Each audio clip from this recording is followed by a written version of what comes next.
Hello friends, welcome you all. आज हम लोग जानने वाले हैं अमेरिकन का एक कंपनी जिसने क्लेम किया है कि उसने कोरोना महामारी का वैक्सीन को डिस्कवर कर लिया है या वैक्सीन के डिस्कवर करने के तरफ एक स्टेप बढ़ चुके हैं।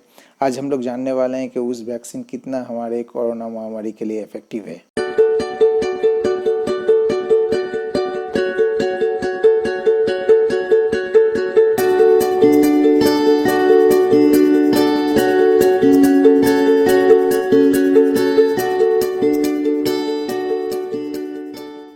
चलिए फ्रेंड, जान लेते हैं उस कंपनी के बारे में। उस कंपनी का नाम है मॉडर्ना।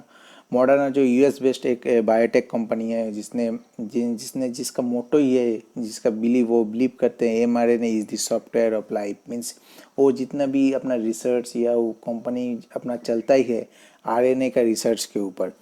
क्योंकि उन लोग को मानना है कि हर सेल, हमारा बॉडी कंपोज होता है सेल से। हर सेल के पास एमआरएनए या आरएनए रहता है जो इंस्ट्रक्शन देता है किसी भी प्रोटीन को डेवलप होने में। ये डिजीज़ में भी हो सकता है, डिजीज़ कॉजिंग बैक्टीरिया या वायरस में हो सकता है या ह्यूमन में। तो उनका बिलीव यही है, आरएनए से ही हम लोग हर चीज़ का क्योर ढूंढ सकते हैं। इन लोगों का बिलीव एमआरएनए या आरएनए के ऊपर इतना ज़्यादा है कि उन लोगों के पास पाइपलाइन में बहुत सारा वैक्सीन का ट्रायल चल रहा है। चिकनगुनिया से लेके कैंसर से लेके हमारे पास Zika virus, variety of virus के बारे में उन लोगों का ट्रायल चल रहा है। उनका इस कंपनी का बिलीव तो आरएनए में है, क्योंकि वो लोग जानते हैं आरएनए से प्रोटीन बनता है और प्रोटीन से ही हर चीज़ का सॉल्यूशन मिलता है बॉडी को या सेल को। तो इसलिए आप हम जानने वाले हैं कि कैसे डीएनए से आरएनए बनता है, आरएनए से प्रोटीन बनता है। क्योंकि डीएनए अगर रेप्लिकेशन किया जाएगा तो डीएनए से डीएनए बनता है, डीएनए से अगर ट्रांसक्रिप्शन किया जाएगा तो ये आरएनए बनता है, वो आरएनए से ट्रांसलेशन के थ्रू प्रोटीन बनता है। कोई भी प्रोटीन, वायरस या बैक्टीरिया अपना प्रोटीन बनाने के लिए मैसेंजर आरएनए को यूज़ करते हैं। तो ये 2010 से ये कंपनी लॉन्च किया गया था, तब से ये हाईटेक इंस्ट्रूमेंट के साथ अपना काम चला रहे हैं। इनके पाइपलाइन में बहुत सारे ढेर सारे मेडिसिन या ढेर सारे वैक्सीन कह सकते हैं, वो उनका पाइपलाइन में अभी है। क्योंकि उन लोग चिकनगुनिया से लेके जीका, कैंसर तक के वैक्सीन को अपने पाइपलाइन में रखे हैं और इन लोगों का रिसर्च फुल दम में चल रहा है। तो देखते हैं, ये कंपनी शायद फ्यूचर का एक बड़ा कंपनी बनने वाला है। मॉडर्ना नाम है इस कंपनी का। ये यूएस बेस्ड एक कंपनी है। दोस्तों, मैं एक बार फिर से बता देता हूँ, इस मॉडर्ना कंपनी का बिलीव है mRNA is the software of life. And ये अच्छी तरह से इतना अच्छी तरह से इसको बताया है, ये आरएनए को सॉफ्टवेयर ऑफ लाइफ बताया है और ये रियल फैक्ट भी है। और इन लोगों का मिशन जो है ये है deliver on the promise of mRNA science to create a new generation of transformative medicine for patient. इन लोगों का मिशन भी बहुत ही क्लियर है। एमआरएनए से उन लोग चाहते हैं कि new generation of transformative medicine ये पूरा मैनकाइंड को सर्व करना चाहते हैं। अब इस कंपनी का हिस्ट्री थोड़ा जान लेते हैं, जो कैसे इसने कोरोना वायरस वैक्सीन पे काम करना शुरू किया। जनवरी 11 को जब चाइना ने इस वायरस के बारे में डिटेल्स अपना सीक्वेंस जारी किया, तब तब के बाद से इन लोगों का दिमाग में था आज इस वायरस को लेकर काम करना है। जनवरी 13 को जब एनआईएच के साथ मिलके इस लोगों ने सीक्वेंसिंग किया, सीक्वेंस करके इन लोगों का नाम दिया है कि एमआरएनए का जो पर्टिकुलरली कोरोना वायरस का जो स्पाइक प्रोटीन होता है, उस स्पाइक प्रोटीन को जिस एमआरएनए या आरएनए से बनता है, स्पाइक प्रोटीन उसका सीक्वेंस उन लोगों ने काम कर दिया जनवरी 13 को। एंड इसका नाम दिया गया एमआरएनए 1273। और ये काम उन लोगों ने दो टीम मिलके किया। एनआईएच का जो टीम है, नेशनल इंस्टीट्यूट ऑफ हेल्थ का टीम मिलके किया। उस नेशनल इंस्टीट्यूट ऑफ हेल्थ आप लोग समझ सकते हैं, अमेरिका में जैसे नेशनल इंस्टीट्यूट ऑफ हेल्थ होता है, यहाँ पे हमारे आईसीएमआर है, Indian council of medical research. Now in February 7 जो एमआरएनए का जो सीक्वेंस तैयार किया गया था एमआरएनए 1273, इसका 25 दिन हो गया था सीक्वेंस तैयार होने में, और इसके बनने के बाद ही इसको टेस्टिंग के लिए रिलीज़ कर दिया गया। February 24 को क्या हुआ, February 24 को ये एनआईएच के साथ मिलकर क्लिनिकल ट्रायल, जो फेज 1 क्लिनिकल ट्रायल में उसमें जाने का तैयारी करने लगे। उसके बाद March 4 को एफडीए ने इसको अप्रूवल दिया, जो एनआईएच ने फाइल किया था एमआरएनए का अलाउ करने के लिए टेस्टिंग क्लिनिकल ट्रायल, और इसने एफडीए को March 4, 2020 को अप्रूव कर दिया गया। तो ये कितना जल्दी ये अपना काम शुरू कर रहा है और इसका सक्सेस भी मिल रहा है, इसलिए उसको हर जगह से अप्रूवल भी मिल रहा है, क्योंकि ये अमेरिकन कंपनी है, इनका अप्रूवल FDA से ज़रूरी था क्लिनिकल ट्रायल में जाने से पहले। नाउ इन मार्च 16 NIH जो होता है नेशनल इंस्टीट्यूट ऑफ हेल्थ, इसने अनाउंस कर दिया ये phase 1 trial of mRNA 1273 dose कर लिया गया है। नाउ इन मार्च 23 हम लोग जानते हैं जो एक वैक्सीन को बनाने में हमें 12 से 18 महीना लगता है, बट मॉडर्ना रिपोर्ट करता है कि ये वैक्सीन ह्यूमन काइंड के लिए बहुत ही ज़रूरत है, और ये वैक्सीन शायद एंड 2020 के एंड तक ये मिल जाएगा। और इसने कंफर्म भी किया है कि इस वैक्सीन को ये स्केल अप करके बहुत लार्ज नंबर ऑफ डोज में प्रोडक्शन करेंगे।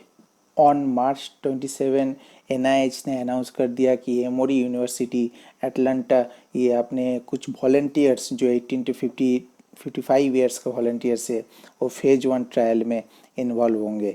mRNA 1273 का जो mRNA फेज 1 ट्रायल है उसमें इन्वॉल्व होंगे। NIH द्वारा ये अनाउंस किया गया, ये करने वाला था एमोरी यूनिवर्सिटी ऑफ एटलांटा।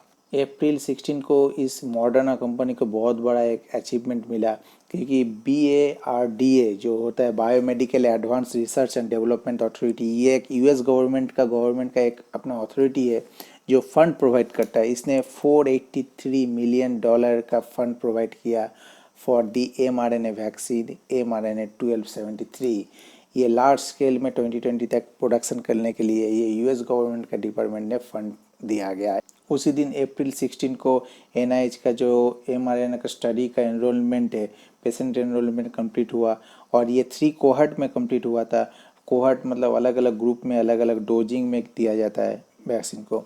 तो ये कोहर्ट है, तो इसमें 25 म्यूजी, 100 म्यूजी और 250 म्यूजी का जो डोजिंग कोहर्ट है, ये अलग अलग पर्टिकुलर ग्रुप ऑफ पेशेंट में देने का जो एनरोलमेंट वो कंप्लीट कर लिया गया।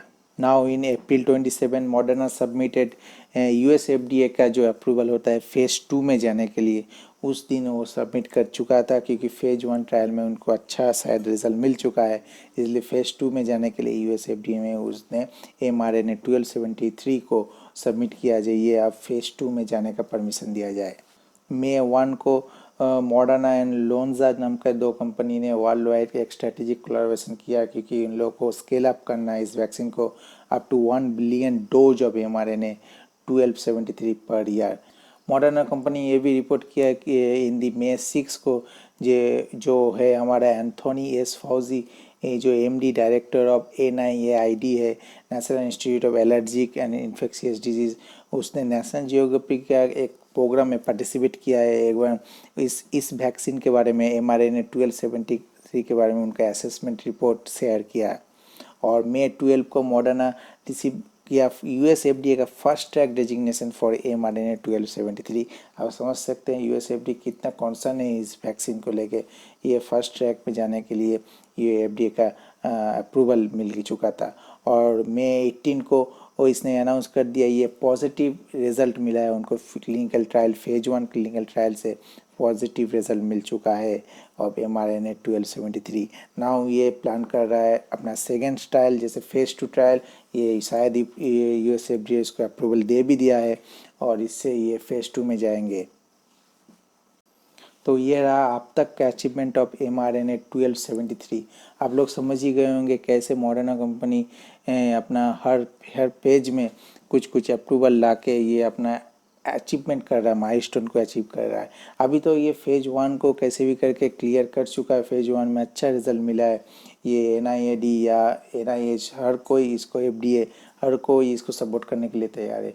ये मॉडर्ना कंपनी अपने आप को तैयार कर चुका है मैं वैक्सीन mRNA वैक्सीन 1273 को लार्ज स्केल में प्रोडक्शन करने के लिए। मतलब ये कंपनी अपने आप पे बहुत ही कॉन्फिडेंट है कि ये 1273 mRNA 1273 जो नाम दिया गया वैक्सीन का, ये ज़रूर अप्रूव मिल जाएगा।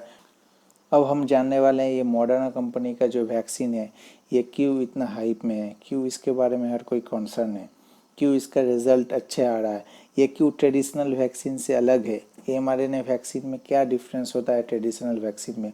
आप अगर मेरे वैक्सीन बनाने का जो प्रोसेस है उसका वीडियो आप नहीं देखे हैं, मैं जो कार्ड है यहाँ पे आई बटन में उसका वीडियो का लिंक दे दूंगा, आप ज़रूर देखिए। तो ये वैक्सीन ट्रेडिशनल वैक्सीन नहीं है, ये मॉडर्न वैक्सीन। इसमें कैसे हम लोग वायरस के इन्फॉर्मेशन से एक वैक्सीन तैयार कर लेते हैं, इसके बारे में हम लोग जानने वाले हैं। तो आज हम सुनेंगे कैसे ये वायरस से ये mRNA वैक्सीन बना, कैसे ये मॉडर्ना कंपनी ने वैक्सीन को बनाया। चलिए जानते हैं mRNA कैसे एक पोटेंशियल मेडिसिन में कन्वर्ट हो सकता है या पोटेंशियल वैक्सीन में कन्वर्ट हो सकता है। हम लोग देख रहे हैं यहाँ पे डीएनए से कैसे प्रोटीन बनने का प्रक्रिया दिखाया गया है, इसके बीच में mRNA। डीएनए हम लोग सभी जानते हैं डीऑक्सीराइबोन्यूक्लिक एसिड, इससे कुछ भी प्रोटीन बनता है। हमारे शरीर में भी कुछ प्रोटीन रहता है, जैसे हमारे बाल हो गया, हमारे नाखून हो गया। तो ये सब कुछ प्रोटीन बनने से पहले, जेनेटिक इन्फॉर्मेशन से प्रोटीन बनने से पहले इसको एमआरएनए बनना पड़ता है।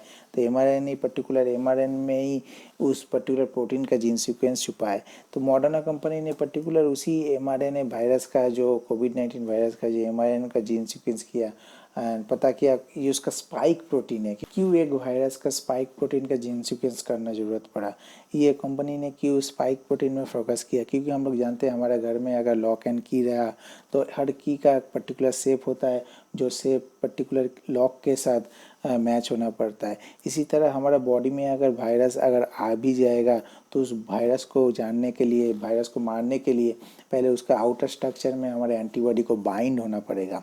अगर बाइंड नहीं हो पाया तो वायरस कभी नहीं मर सकता। इसलिए पर्टिकुलर इस कंपनी ने उस स्पाइक प्रोटीन में फोकस किया, जो स्पाइक प्रोटीन का एमआरएनए को सीक्वेंस करके उसने एक एमआरएनए सीक्वेंस करके पर्टिकुलर शरीर में डालने का कोशिश किया है इम्यून सिस्टम में, ताकि स्पाइक प्रोटीन के जरिए ये एंटीबॉडी को तैयार कर सके।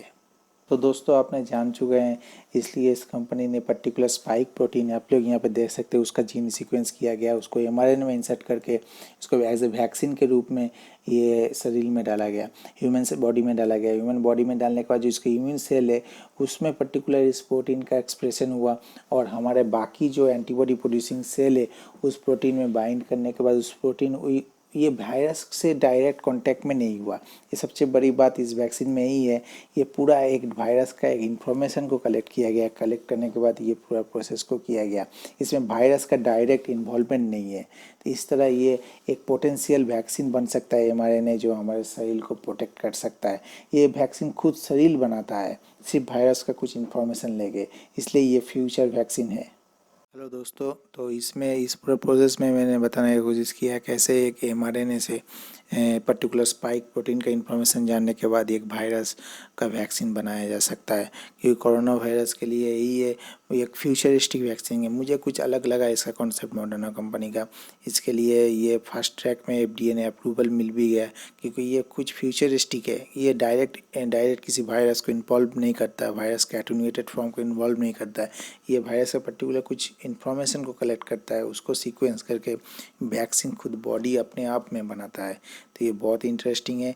इस वीडियो को शेयर कीजिए, क्योंकि इसका कॉन्सेप्ट सबको जानना चाहिए। और thank you for your time.